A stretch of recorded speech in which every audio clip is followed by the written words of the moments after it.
Hello जी, good morning. कैसे हैं आप सब? आज है डे 5 और मैजिक बुक के 5वें दिन की प्रैक्टिस में हम बात करने जा रहे हैं द मैजिक मनी के बारे में।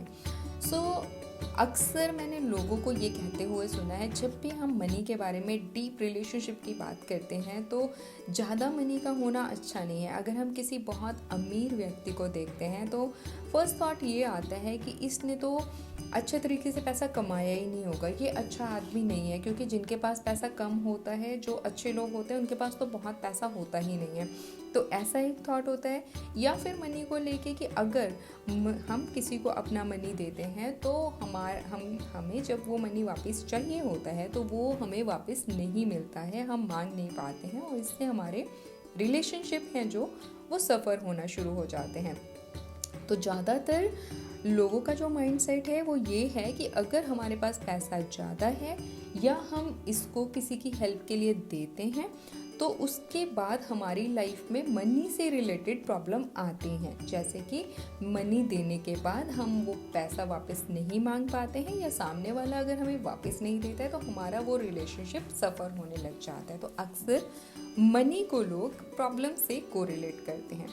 बट सच्चाई ये होती है कि मनी कोई एक कागज का टुकड़ा नहीं है। बेसिकली ये एक एनर्जी है और जिस भी एनर्जी को हम मनी के टूवर्ड्स देते हैं वैसा ही वो हमारी लाइफ में चीज़ें अट्रैक्ट करता है। ठीक है। और एक और चीज़ है कि जब भी हम मनी को कहीं इन्वेस्ट कर रहे हैं किसी भी फॉर्म में, अगर हम कृतज्ञ हैं उस चीज़ को स्पेंड करने में और उसके एक्सचेंज में जो भी चीज़ हम अपने लिए ले रहे हैं, बी टू आप अपने लिए कुछ भी ले रहे हैं या फिर आप अपने घर वालों के लिए ले रहे हैं या किसी ट्रिप पे जा रहे हैं या किसी मेडिकल बिल्स के लिए ले रहे हैं या अपनी बेसिक नीड के लिए ले रहे हैं, तो उसके पीछे हमेशा हमें थैंकफुल होना बहुत ज़रूरी होता है। तो आज हम इस चैप्टर में इसी बारे में डिटेल में समझेंगे कि हमें अपना रिलेशनशिप मनी के साथ कैसे करना चाहिए। अब जरा सोचिए, अगर आपकी लाइफ में आपको कभी भी किसी भी फॉर्म में मनी मिला या गिफ्ट मिला, तो जब भी आपको वो चीज़ें हासिल हुई तो आपकी एनर्जीज कैसी थी? या जब आप कभी भी कोई सामान लेने जा रहे हैं तो आप जब भी इन्वेस्ट कर रहे हैं मनी किसी भी चीज़ के लिए तो आपकी एनर्जी कैसी होती है? क्या आप डर के, फियर की एनर्जीज में होते हैं कि अरे अननेसेसरी खर्चा कर दिया, या अब मेरे पास पैसा कम है या मेरे पास नहीं है, मतलब आप लैक की एनर्जीज में रहते हो, या आप खुशी से थैंक यू बोलते हुए उस मनी को भेजते हो, या आप अपने लिए कुछ कर पाए तो आप उसके लिए थैंक यू बोलते हो। तो ये चीज़ आपको नोटिस करना है क्योंकि आपकी एक छोटी सी एनर्जी आपकी लाइफ में मनी फ्लो को बहुत बढ़ा सकती है। तो आज जो हम प्रैक्टिसेस करने वाले हैं उसमें एक चीज़ ध्यान रखिएगा।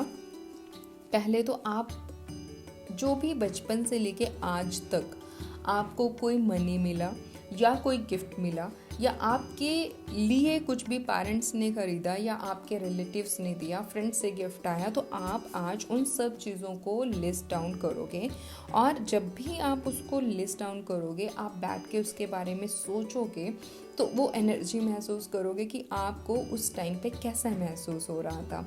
उसके बाद आप उसे तहे दिल से थैंक यू बोलोगे, जो भी मनी जीवन भर में आपको किसी भी आपकी ज़रूरत के लिए मिला है या कोई भी गिफ्ट आपको मिला है। आज इसमें एक और चीज़ ऐड करने वाले हैं। कोई भी आप अपना कोई भी डिनोमिनेशन का एक नोट लेंगे, उसके ऊपर आप एक स्टिकर चिपकाएंगे, क्योंकि मनी ऊपर नहीं लिख सकते हैं, तो आप एक स्टिकर या स्टिकी नोट लेकर उसके ऊपर चिपकाते हुए लिखेंगे, उस सारे धन के लिए धन्यवाद जो थ्रू आउट माई लाइफ मुझे मिला था। उस सारे धन के लिए मैं धन्यवाद करता हूँ या कृतज्ञ हूँ जो जीवन भर मुझे मिला है या दिया गया है। अब जो वो आज नोट मॉर्निंग में आप बनाएंगे, उस स्टिकी नोट को एटलीस्ट मिनिमम 3 टाइम्स आप निकालोगे, अपने साथ कैरी करोगे, उस नोट को निकालोगे और इंटेंशनली उसको थैंक यू बोलोगे। या जैसे हमने एक प्रैक्टिस कंटिन्यू की है कि हम अपना मैजिक रॉक कैरी करते हैं ना, तो हम थैंक यू बोलते हैं, तो जब भी टच हो ना तब याद से, या तो आज आप टाइमर लगा लो, याद से उस नोट को निकालना है जब भी आपका मैजिक स्टोन आपसे टच हो जाए। ठीक है। और उसके बाद आप थैंक यू बोलोगे उस नोट को, वही जो हमने लिखा है उसको पढ़ने के बाद कोई भी एक चीज़ को कोरिलेट करके। ठीक है। घर आने के बाद आप इस नोट को ऐसी जगह पे रखोगे जहाँ पर आप एटलीस्ट रोज़ उसको देख पाओ और उसके बाद वो जो आपने उसके ऊपर स्टिकी नोट लगाया है उसको पढ़ पाओ। इस तरीके से क्या होगा, this will be a habit कि आप अपने मनी के लिए ग्रैटिट्यूड, और स्लोली एंड ग्रेजुअली आपको वो सारी चीज़ें फिर इंटेंशनली करने की ज़रूरत नहीं पड़ेगी, क्योंकि वो आपकी हैबिट हो जाएगी। और जब ये हैबिट हो जाएगी तो आप ऑटोमेटिकली अपने मनी के लिए ग्रैटिट्यूड फील करना शुरू कर दोगे।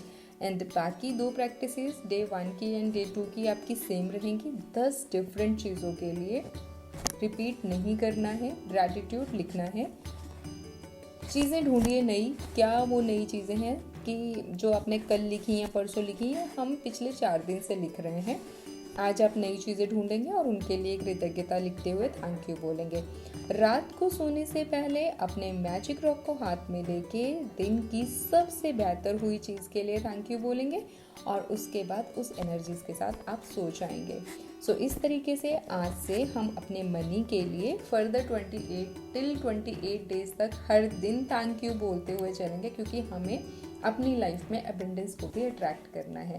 ये था डे 5। कल मिलते हैं डे 6 में एक नए चैप्टर के साथ, जिसका नाम है जादू की तरह काम करना, वर्क लाइक मैजिक। ठीक है, टिल देन आप मनी प्रैक्टिसेस कीजिए, ग्रैटिट्यूड में रहिए और जितना ज़्यादा हो सके अपनी एनर्जीज के साथ कनेक्ट होकर हैप्पी रहिए। दिल से आभारी हूँ मैं आपका अपना वक्त देने के लिए। कल मिलते हैं एक नए चैप्टर के साथ। Thank you so very much.